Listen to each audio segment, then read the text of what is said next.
오늘은 불안한 영적 상태라는 제목을 가지고 함께 또 우리 수요 성경 공부 모임을 계속 진행하도록 하겠습니다. 오늘 말씀은 시편 139편 11절에서 14절 말씀 같이 각자 계신 곳에서 한 목소리로 봉독하도록 하겠습니다. 내가 혹시 말하기를 흑암이 반드시 나를 덮고 나를 두른 빛은 밤이 되리라 할지라도 주에게서는 흑암이 숨기지 못하며 밤이 낮과 같이 비추이나니 주에게는 흑암과 빛이 같음이니이다. 주께서 내 내장을 지으시며 나의 모태에서 나를 만드셨나이다. 내가 주께 감사하옴은 나를 지으심이 심히 기묘하심이라. 주께서 하시는 일이 기이함을 내 영혼이 잘 아나이다. 아멘. 이 말씀, 이 시편의 말씀 생각하시면서 우리 불안한 상태의 영혼을 함께 살펴보도록 하겠습니다. 지난 내용을 좀 먼저 살펴보도록 할게요. 이제 영적인 것에 대해서 우리가 함께 더 나누고 있거든요. 영적이라는 것은 세상을 창조하신 하나님의 말씀을 닮아가는 것이고, 그리고 하나님의 임재 안에, 하나님이 계신 곳 안에 하나님의 형상을 닮아서 살아가는 것을 우리가 영적이다라고 말한다라고 말씀을 드렸죠. 그래서 하나님의 창조는 생각해 볼 것이 가장 중요한 핵심은 혼돈에서 정돈으로 나아갔다라는 것이죠. 하나님께서 우리를 창조하시면 혼돈에서 정돈으로 나아가는 인생이 될 수 있는 것입니다. 그리고 이 습관과 조성된 환경, 우리의 습관과 조성된 환경을 가리켜서 우린 육적인 것이다라고 말을 할 수가 있어요. 하나님께서 세상을 창조하실 때에는 영적인 세계뿐만 아니라 영적으로 우리를 창조하셔서 우리가 하나님의 형상을 닮아가게끔 하시지만 우리가 보이는 혼돈스러운 세계, 정리되지 않은 세계를 하나님께서 정돈시키시는 것이 곧 육적인 탄생을 말씀하기도 하시는 겁니다. 그로 인하여서 믿음의 성장이라고 하는 것은 하나님이 내 안에 있는 삶을 말하는 것이고 그것은 곧 질서 있는 삶으로 나아가는 것입니다. 질서 있는 삶이라는 것은 우리의 생각 속에서도 질서가 있는 것이지만 우리의 삶이 정리정돈이 된 삶이라는 것이죠.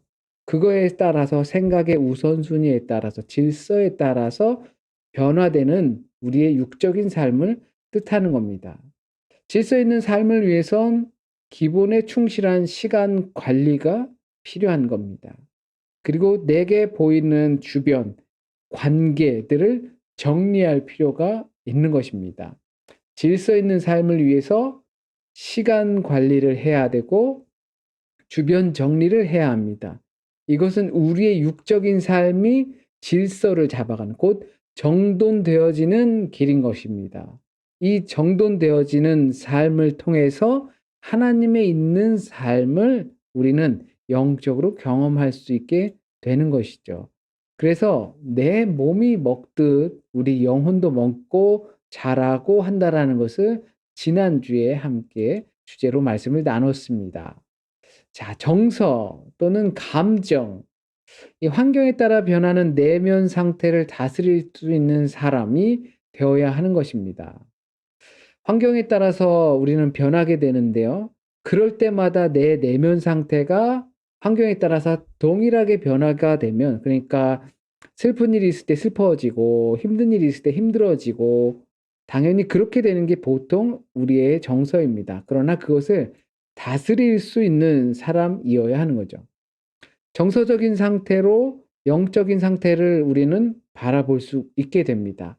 내 정서를, 내 감정을 어떻게 다스리는가에 따라서 내 영적인 상태를 판단할 수 있다라는 것이죠. 이 정서적인 것은 육적인 것을 뜻합니다. 우리가 우리의 세계관 속에서 보면 육적인 것을 뜻하는 거예요. 자, 좋은 성도가 곧 좋은 성격을 갖고 있는 사람은 아닌 거죠. 아 좋은 성도라고 해서 항상 좋은 성격을 갖고 있는 것은 아니에요. 근데 좋은 성격이 있는 사람이 또 좋은 성도가 되는 것도 아닌 거죠. 이것은 우리가 반복적으로 이야기하는 것처럼 육적인 것과 영적인 것 그리고 그 관련 안에 있습니다. 그래서 좋은 영성을 가지고 있는 사람들은 꼭 좋은 감정을 가지고 있는 것은 아니에요. 그렇다고 좋은 감정, 내가 감정을 정서가 안정이 된 사람이라고 해서 하나님을 잘 볼 수 있는 것은 아니라는 것이죠. 다만 영적인 상태와 정서적인 상태는 동일하다고 말을 할 수가 있어요. 어느 것 하나로 판단할 수 있는 것이 아니라 둘 다 같은 무게를 가지고 있다라는 것입니다. 영적인 상태는 좋은데 정서적인 것은 좋지 않다. 그렇게 될 수 없다라는 것이죠. 이 상태 확인이 필요한데요. 자신의 신앙생활을 잘하고 있다는 착각을 할 수가 있어요. 신앙이 성장하고 있다는 믿음이 우리에게 있을 수 있어요.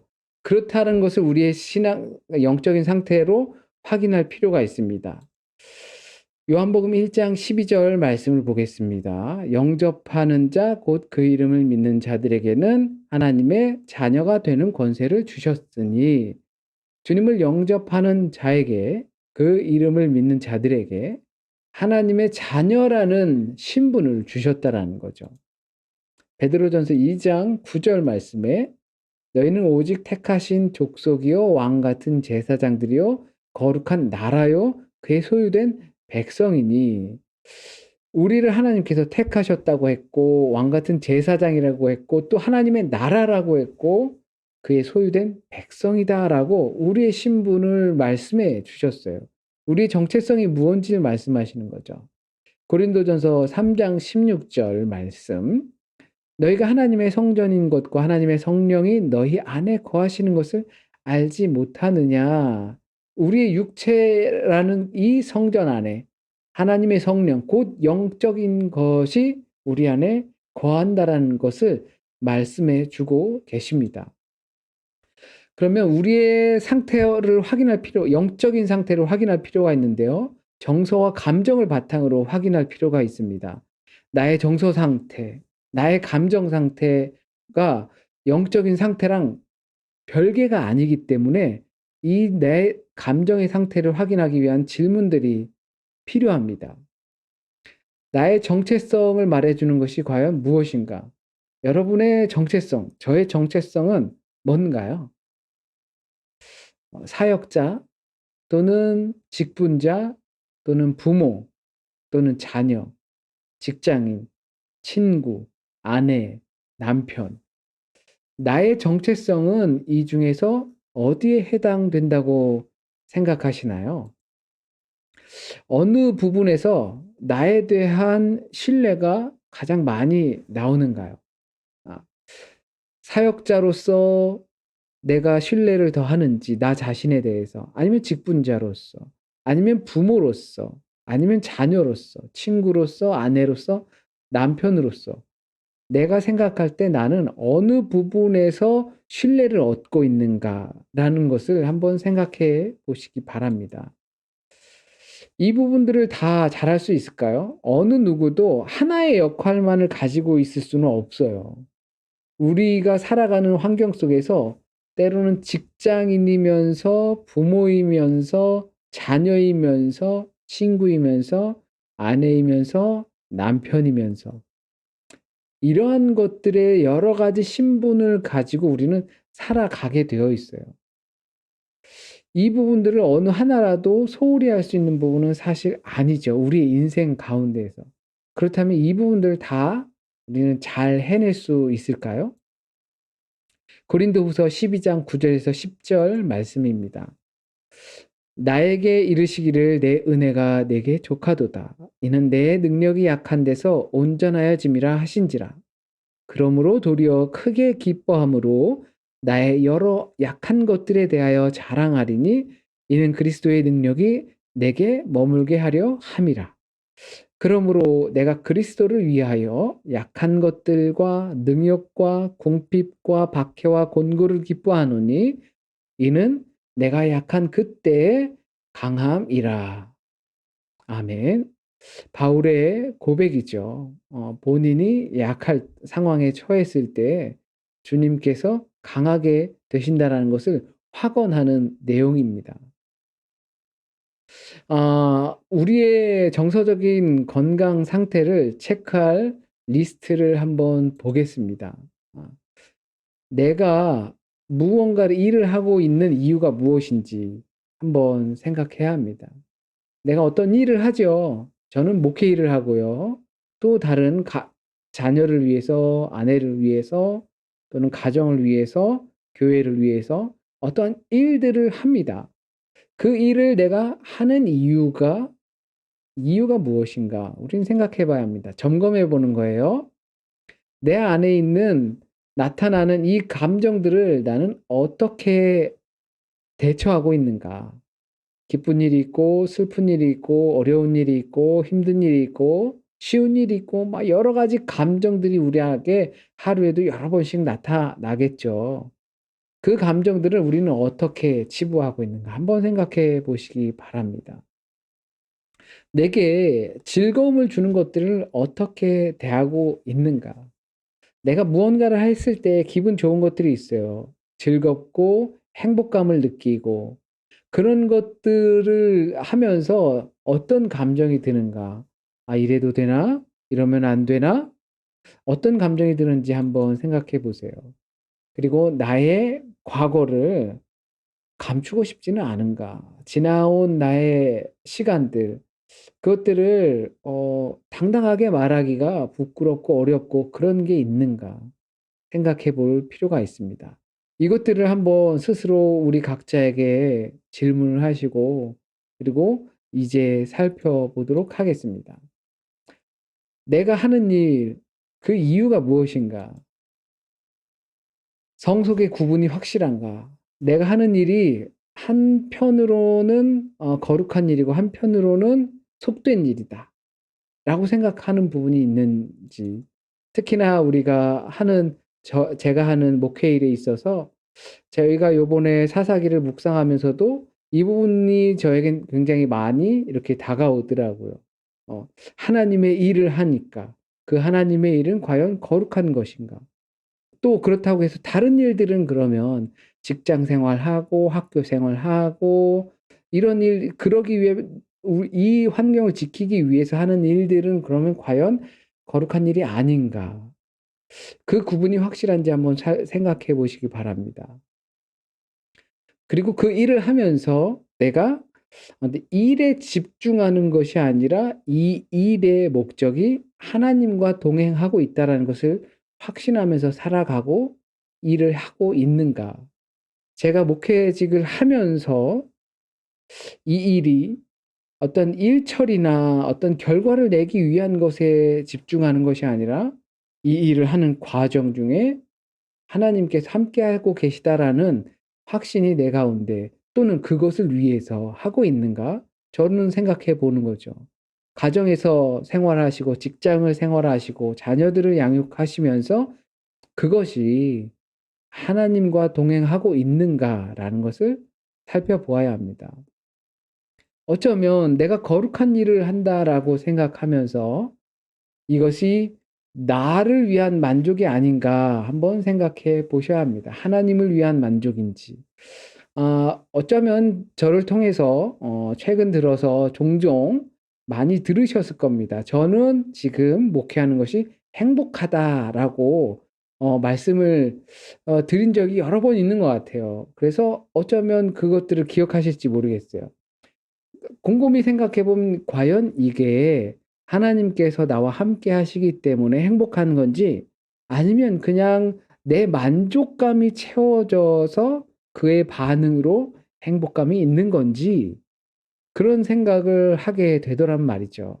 지금 우리가 하는 일들에 대해서 그 이유를 한번 생각해 보시길 바라겠습니다. 하나님의 원함이 있어 약할 수 있게 되는 겁니다.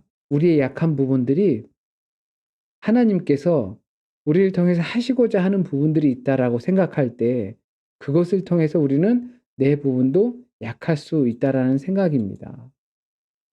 그리고 내 안에 있는 감정을 우리는 어떻게 대하는가? 나의 기분 또는 상처, 아픔에 대해서 자신과 남에게 솔직한 경우가 대부분은 드뭅니다. 이것을 표출하고 이것을 처리하는 데에 우리는 능숙하지가 못해요.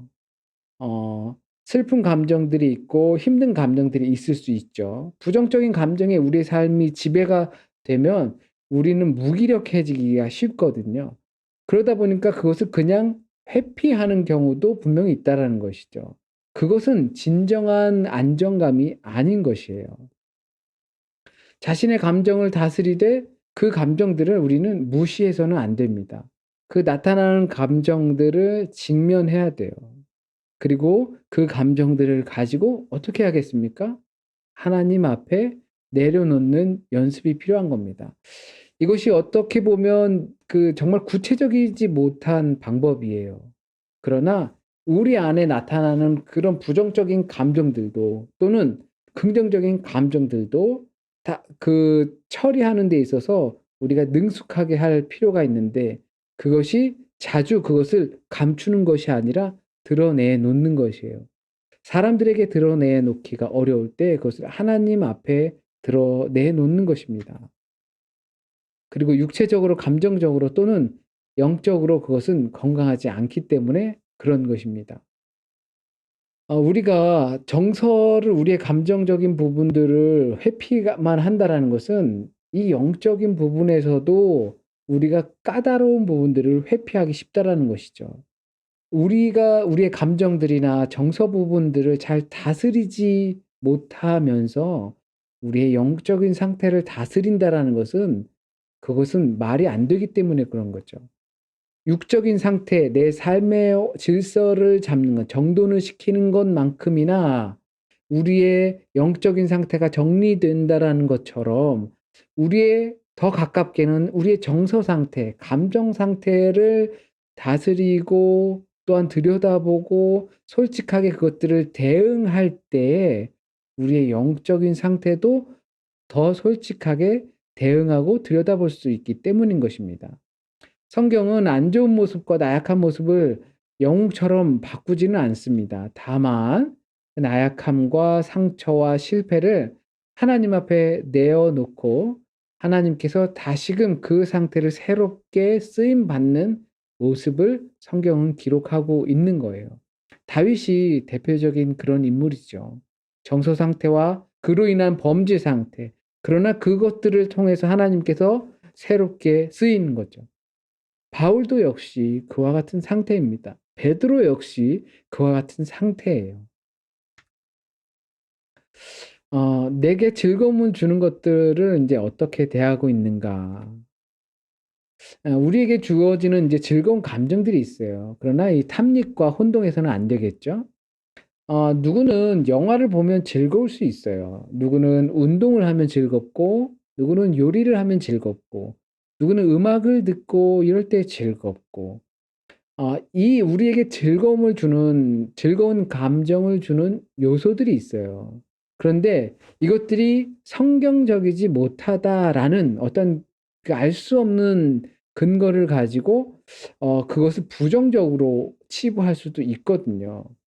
내가 요리를 하면서 즐거워할 수가 있어요. 그런데 그 가운데 내가 하는 일 그것을 이유가 무엇인가? 무엇을 위해서 내가 하는가? 단순히 나만을 위한 기쁨인가? 또 생각해 볼 필요가 있죠. 그것이 지나치게 되면 탐닉으로 갈 수가 있기 때문인 거예요. 그것이 그렇게 되는 이유는 내 힘든 그 감정을 외면한 채 거기에 몰입해서 잊고자 회피하는 과정이기 때문에 그렇습니다.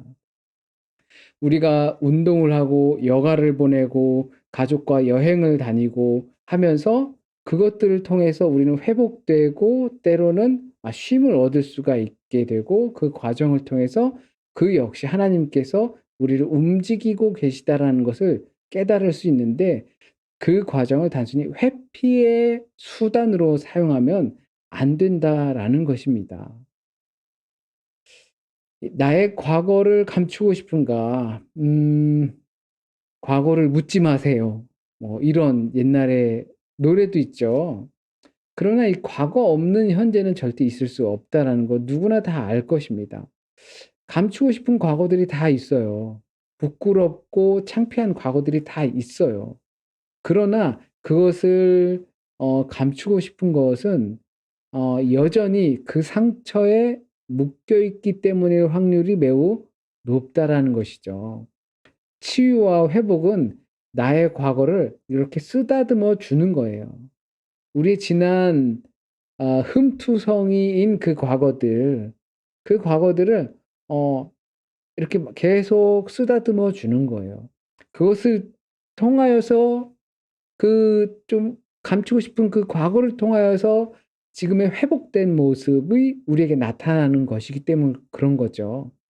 만약에 여전히 감추고 싶고 그런 게 있다면 우리가 하나님의 은혜라는 것을 더 깊이 체험하지 못했을 확률이 매우 높다라는 겁니다.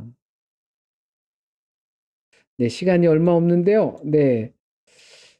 인제 건강한 정서와 영성을 위해서 우리는 그래서 가만히 들여다볼 필요가 있습니다. 우리가 우리의 감정을 다스린다라는 것은 곧 영과 육체와 연결된 것처럼 감정이라는 것은 단순하게 우리가 보이지 않는 어떤 그것으로 느껴질 수 있겠지만 육체적인 부분에 속하는 거라고 저는 봅니다.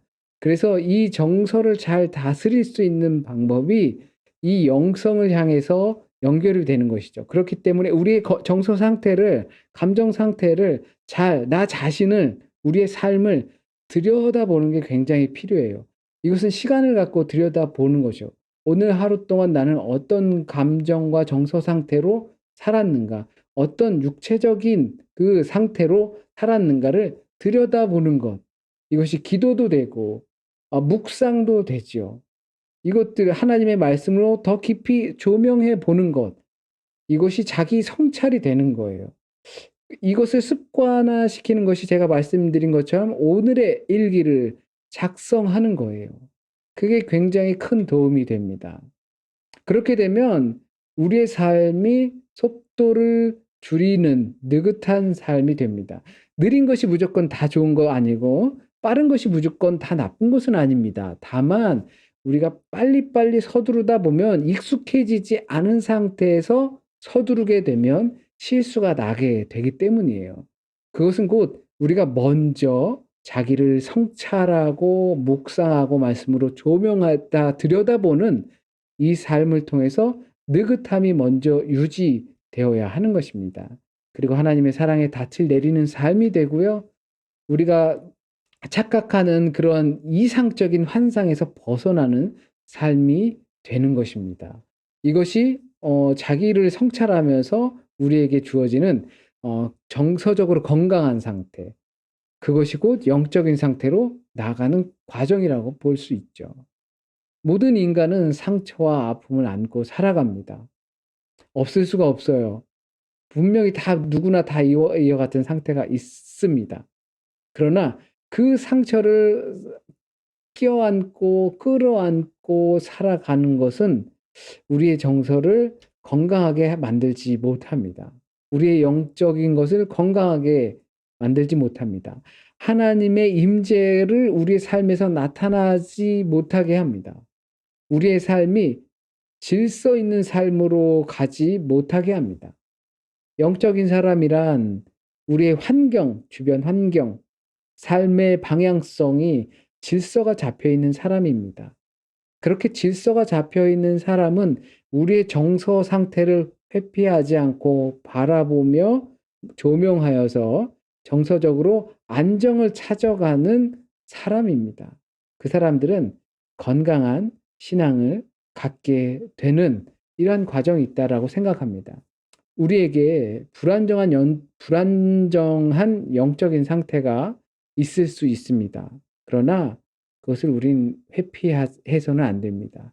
그것을 잘 들여다보고 말씀드렸던 것처럼 내가 그 일을 하는 이유가 무엇인지, 내가 이것을 거룩하게 생각하고 있는지 그 상태들을 우리가 조금씩 살펴보면서 조명해 가면서 성찰해 가면서 우리의 영적인 상태를 질서 있는 상태로 그리고 정서가 안정을 찾아가는 상태로 나아가실 수 있길 진심으로 바랍니다. 제가 잠시 기도드립니다. 사랑의 하나님, 오늘도 우리를 사랑하시고 주님의 사랑 안에 거하게끔 하시기 위하여 우리를 바라보고 계시고 우리를 인도하고 계심을 우리가 믿음으로 고백합니다.